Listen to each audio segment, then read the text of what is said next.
后来继续来到台北士林区的溪山里，传出有8桶人出现着急性的胃肠炎。台北自来水处检验水源，发现溪山里的水大肠杆菌超过标准。也毋过，其实溪山里所使用的毋是水道水，是山泉水。自来水处讲，因每个月拢会来做检测，即届大肠菌的数值，甲去年同期比起来，并无特别较悬，是毋是因为地动的关系，爱阁厘清。目前自来水处是成立当地安市的水塔，互民众来使用。民众来到水塔头前，摕自来水登去使用，才是台北市士林区溪山里4月初3大地震了后，真侪里面拢有吐甲流的镜头。我儿子也中，我老公也中，我儿子去急诊，怎么？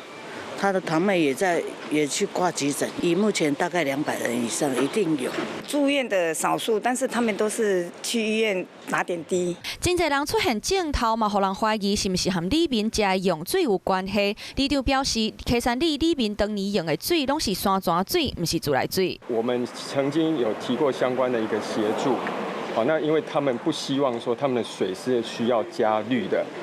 所以没办法做这方面的一个情况之下，我们就只能长期来辅导。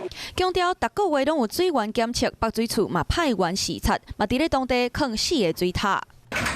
伫溪山里的溪山国小嘛紧急加装水塔，因为学校的饮水机已经暂停使用。为了慎重起见，我们今天还是会请卫生局来对学校的不管是洗手槽的水，或是我们的饮用水，再做一个水质的检验。目前有镜头的里面是200名，大部分拢住伫咧至善路3段72号到336巷，水源拢是天溪园的水头。北水处嘛伫咧至善路3段76号溪山里办公室、溪山国小，还有圣人桥头。加装自来水塔，互民众使用。目前4月8号当天，我们去测它的大肠杆菌的指数，确实较平均偏高，但是相较于去年同期，并没有较高的情形。到底是不是水源出状况，敢和地动有关联？目前还阁无定论。只是民生的用水有疑虑，对当地民众来讲，已经造成真侪不方便。Hello， 我是庄宇杰。想要抢先掌握最及时的新闻资讯吗？赶快订阅、按赞、开启小铃铛，锁定华视新闻 YouTube 频道。